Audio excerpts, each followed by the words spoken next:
Hello friends. तो आज हम लोग क्वेश्चन नंबर 11 से अपने वीडियो की शुरुआत करने वाले हैं।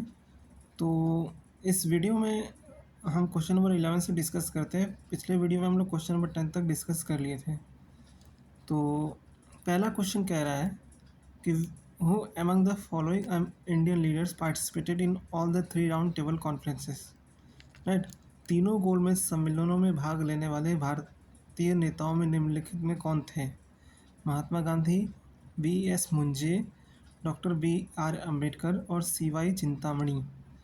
तो इस क्वेश्चन का जो सही आंसर है वो आपका डॉक्टर भीमराव अम्बेडकर हैं। राइट, तो सी इज़ द राइट आंसर। चलिए अगले क्वेश्चन की तरफ हम बढ़ते हैं। क्वेश्चन ये कह रहा है कि which one of the following is not situated along the coast of Baltic sea? Latvia and Poland, Latvia and Russia, Sweden and Russia and Sweden and Norway. ठीक, तो इस क्वेश्चन को देखने से पहले, समझने से पहले इस क्वेश्चन हमें मैप के ऊपर आना होगा। राइट, तो ये आपका यूरोप का एक पॉलिटिकल मैप है। ठीक है, और इस मैप के थ्रू आप देखेंगे तो ये आपका जो पोर्शन है ये आपका बाल्टिक सी है। ठीक है, तो बाल्टिक सी के आसपास कौन से कंट्री आपके देखने को नहीं मिलते हैं? राइट, तो ये देखिए, ये फिनलैंड है, ये स्वीडन है, ये लाटविया है, ये एस्टोनिया है, ये लिथुआनिया है और ये रशिया है। राइट, ठीक, यहाँ पे बेलारूस है और ये थोड़ा सा हिस्सा यहाँ पे भी रशिया का हिस्सा है, ये भी बाल्टिक सी से कनेक्टेड है। ठीक है, लाटविया और एस्टोनिया तो आप देख ही रहे हैं, और स्वीडन भी आपका बाल्टिक सी से लगा हुआ है। राइट, तो क्वेश्चन क्या कह रहा है, क्वेश्चन के ऊपर हम वापस से आते हैं। क्वेश्चन हमारा बेसिकली ये कह रहा है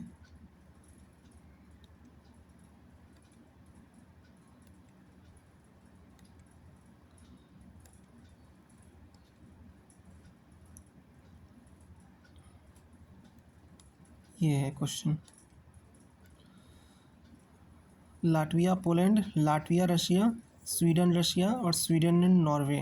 राइट, तो मैप पे वापस अगर हम देखें तो स्वीडन और नॉर्वे की पोजीशन और स्वीडन और लाटविया और पोलैंड की हम पोजीशन देख लेते हैं। राइट,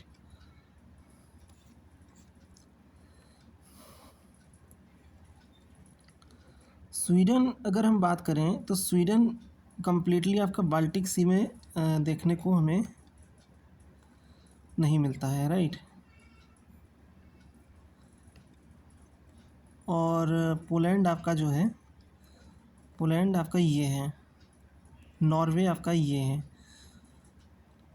स्कैंडिनेवियन कंट्रीज़ इन्हें कहा जाता है, नॉर्वे, स्वीडन और फिनलैंड को स्कैंडिनेवियन कंट्री कहा जाता है, क्योंकि ये सी ऑफ स्कैंडिनेवियन या स्कैंडिनेवियन पेनिनसुला के आसपास ये आपको देखने को मिलता है। राइट, तो ये है, बाकी कुछ हिस्सा यहाँ पे इसका बाल्टिक सी से लगता है। तो नॉर्वे तो इसका नॉर्वे मतलब जो है फिनलैंड बाल्टिक सी के कनेक्ट नहीं करता है। राइट, फिर ये पोलैंड है, ये पोलैंड है, और ये आपका लाटविया है, ये इस्टोनिया है और ये लिथुआनिया है। राइट, और फिनलैंड ये है। तो क्वेश्चन थोड़ा सा ट्रिकी है, तो इस क्वेश्चन के हिसाब से अगर जाया जाए तो स्वीडन और नॉर्वे इसका आंसर होना चाहिए मेरे हिसाब से। राइट, क्योंकि रशिया का भी थोड़ा बहुत हिस्सा जो है आपका लगता है, लेकिन तो इस हिसाब से D is the right answer इसका होना चाहिए। क्वेश्चन नंबर 13 आपका करंट अफेयर से रिलेटेड है, जो कि पिछले साल पूछा गया था, 2022 में पूछा गया था, तो इसको मैं डिस्कस नहीं करूँगा, राइट। फिर क्वेश्चन नंबर 14 के ऊपर आते हैं। With reference to the Trishul peak in Himalayas which one of the following statement is are correct. ठीक है, तो त्रिशूल के बारे में, त्रिशूल हिमालय में त्रिशूल शिखर के संदर्भ में निम्नलिखित में से कौन सा कथन सही है। ये उत्तराखंड के बागेश्वर जिले में स्थित है और ये चोटी 7500 से भी अधिक ऊंची है, राइट। तो क्या सही है? देखिए, बागेश्वर डिस्ट्रिक्ट में है, ये तो सही है, लेकिन इसकी जो हाइट है 7500 नहीं है, बल्कि 7120 मीटर है। ठीक, तो ये इन बिटवीन 5000 टू 7000, 5000 टू 75,000 के बीच में है, राइट। तो इस हिसाब से इस क्वेश्चन का आंसर जो है ओनली वन हो जाएगा, राइट।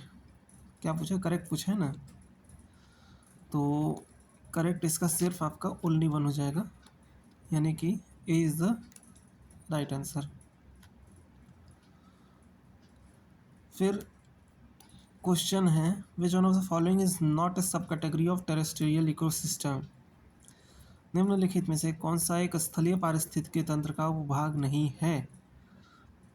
ठीक, स्थलीय पारिस्थितिकी तंत्र का, पर्वतीय पारिस्थितिकी तंत्र, सागरीय पारिस्थितिकी तंत्र, निम्न स्थलीय पारिस्थितिकी तंत्र, अर्धशुष्क पारिस्थितिकी तंत्र, यानी mountain ecosystem, marine ecosystem, lowland ecosystem and semi arid ecosystem.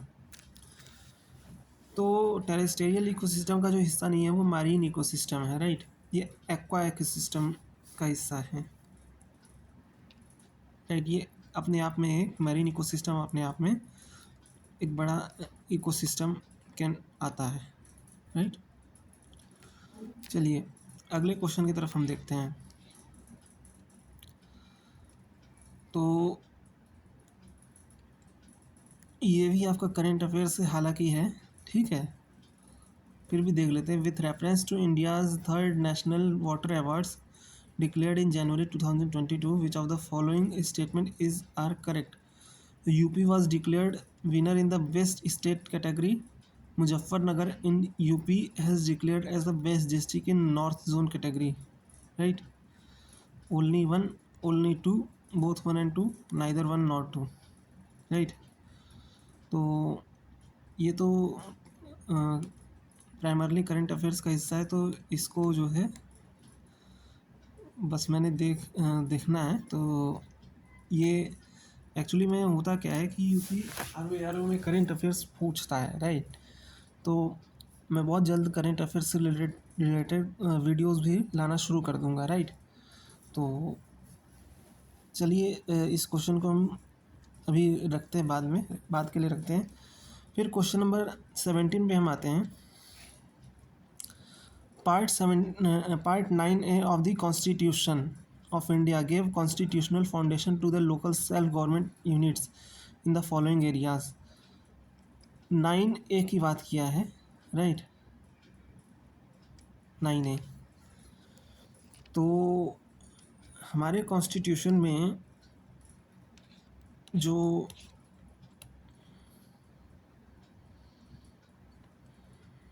हमारा जो कॉन्स्टिट्यूशन है उसमें दो पार्ट हैं। एक पार्ट एक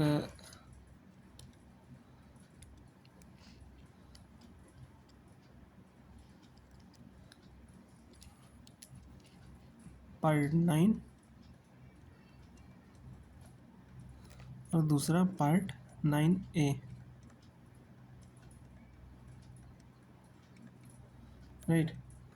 पार्ट 9 आपका जो है ये ये पंचायती राज इंस्टीट्यूशन से रिलेटेड है।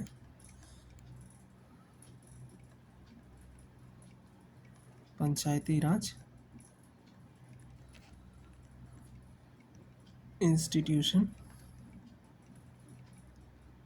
Eight rural level. और ये जो है PRI एट अर्बन म्यूनिसिपैलिटी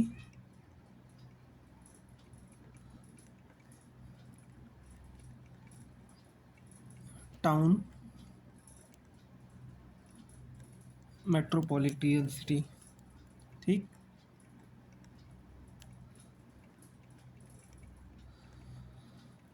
तो पार्ट 9A जो है वो आपका अर्बन सेक्टर से या अर्बन मेट्रोपॉलिटन से रिलेटेड है, राइट। तो इसलिए यहाँ पे जो इस क्वेश्चन का जो आंसर हमारा निकल के आता है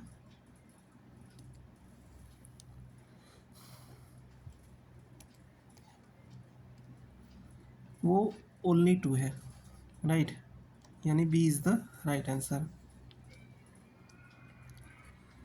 फिर 18 कह रहा है, 18वां क्वेश्चन कह रहा है कि which one of the following is a biodiesel plant?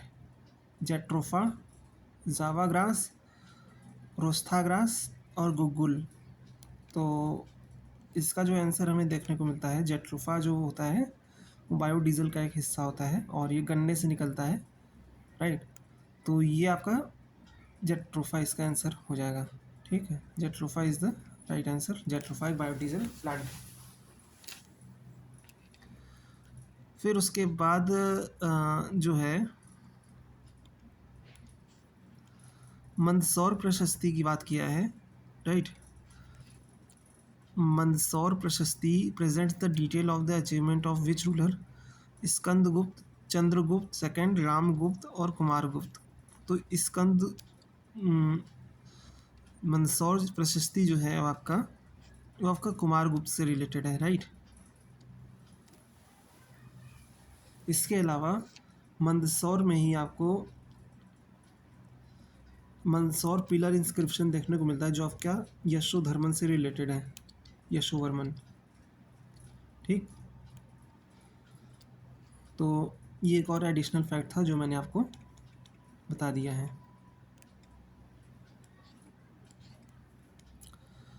फिर अगला क्वेश्चन है हमारा कि with reference to Parvati Arga Ramsar site which of the following statement is are correct?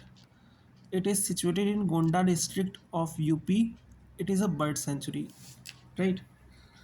तो इस क्वेश्चन का जो आंसर है वो सी है, दोनों सही है।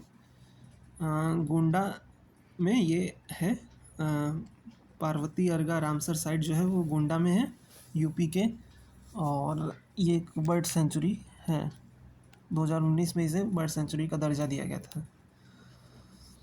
फिर क्वेश्चन नंबर 21 कह रहा है कि द फर्स्ट कृषि विज्ञान केंद्र was established in 1974 eight which of the following place? Right, 1974 में प्रथम कृषि विज्ञान केंद्र की स्थापना निम्नलिखित में से किस स्थान पर हुई थी? चंडीगढ़, नागपुर, हैदराबाद, पौंडीचेरी। तो पहला कृषि विज्ञान केंद्र जो इस्टेब्लिश हुआ था वो आपका पौंडीचेरी में हुआ था, ठीक है। तो D is the right answer.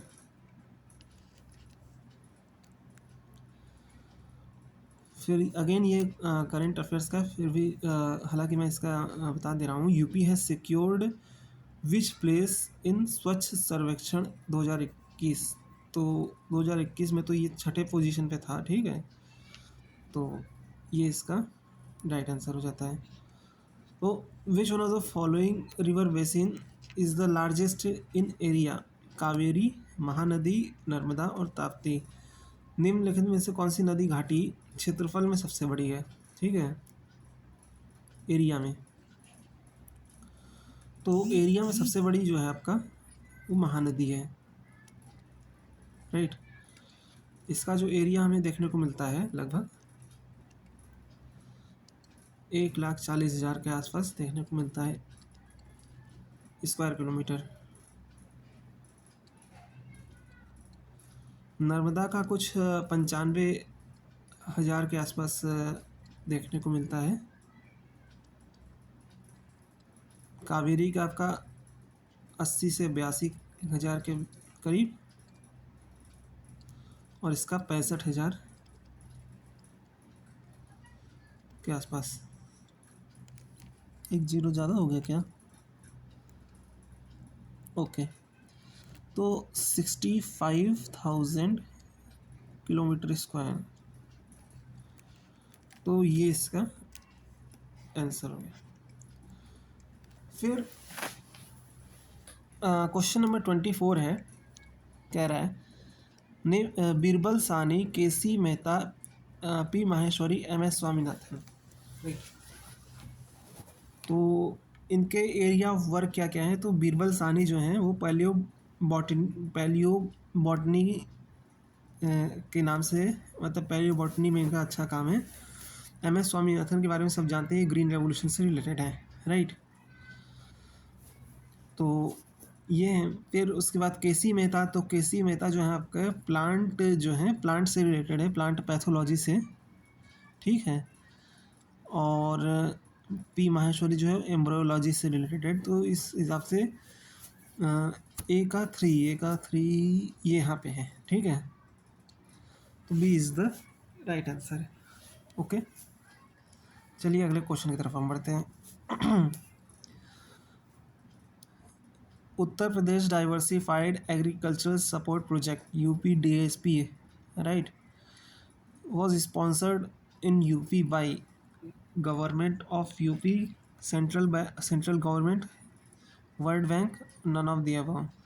उत्तर प्रदेश में उत्तर प्रदेश कृषि विविधीकरण परियोजना यूपी डास्प प्रायोजित की गई, ठीक है। तो यूपी डास्प जो प्रोजेक्ट था, इसको स्पॉन्सर करने वाली जो ऑर्गेनाइजेशन है, या इसको स्पॉन्सर किया है, वो आपकी वर्ल्ड बैंक है, with collaboration with UP government, right. Okay, फिर क्वेश्चन नंबर 26 पे हम आते हैं। तो क्वेश्चन नंबर 26 हमारा कह रहा है कि Krishak Samriddhi Aayog was established in UP in which of the following year. Uttar Pradesh में कृषक समृद्धि आयोग की स्थापना निम्नलिखित में से किस वर्ष हुई थी? 2016, 17, 18 या नन ऑफ द अबव। तो इस क्वेश्चन का जो आंसर है 2017 है, राइट। 2017 में कृषि समृद्धि आयोग की स्थापना की गई थी। फिर उसके बाद with reference to the Sher Shah Suri, which of the following statement is are correct, right. He was the architect of brilliant administrative system. However, his quality as a ruler was not more remarkable than his victories on the battlefield. तो इसका जो सही answer है only one होगा, right. क्योंकि जो शेरशाह की जो एडमिनिस्ट्रेटिव क्वालिटीज़ थी वो थी ही, लेकिन वो बहुत ही अच्छा विक्टर भी था, ठीक है। तो दूसरा स्टेटमेंट ही पहले स्टेटमेंट को कंट्रैक्ट कर रहा है, तो पहला स्टेटमेंट ही यहाँ पे सही है, राइट। चलिए अगले क्वेश्चन की तरफ हम बढ़ते हैं। तो at which one of the following place India's first open rock museum inaugurated in January 2022? Dehradun, Nainital, Hyderabad, mount Abu. जनवरी 2022 में निम्नलिखित में से किस स्थान पर भारत के पहले ओपन रॉक संग्रहालय का उद्घाटन किया गया? तो इस क्वेश्चन का जो आंसर है हमारा वो आपका सी हैदराबाद है, राइट। फिर who build the mosque Qila Kuhna inside Purana Qila Delhi? किला कुहना एक मस्जिद थी और ये पुराना किला में दिल्ली में स्थित है। इसका निर्माण किसने कराया है? तो हुमायूं ने, शेरशाह ने, अकबर ने, शाहजहां ने। तो जो पुराना किला है, बेसिकली पुराना किला आपका हुमायूं ने निर्माण करवाया था, लेकिन जो किला कुहना है उसका निर्माण शेरशाह ने करवाया था, ठीक। तो इसलिए इस क्वेश्चन का जो आंसर है वो बी है।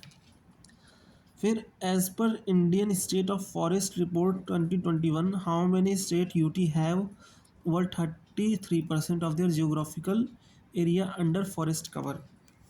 ठीक, तो इस क्वेश्चन को अगर हम आज की डेट में देखा जाए तो इस क्वेश्चन की आज की डेट में इसका आंसर हमारा सी है। 17 स्टेट हैं जहाँ पे 33% से ज़्यादा फॉरेस्ट कवर हमें देखने को मिलता है। तो आज के लिए हम इस वीडियो में इतना ही रखते हैं। हम आपसे नेक्स्ट वीडियो में मिलते हैं, तब तक के लिए अपना ध्यान रखिए। मिलते हैं नेक्स्ट वीडियो में, बाय।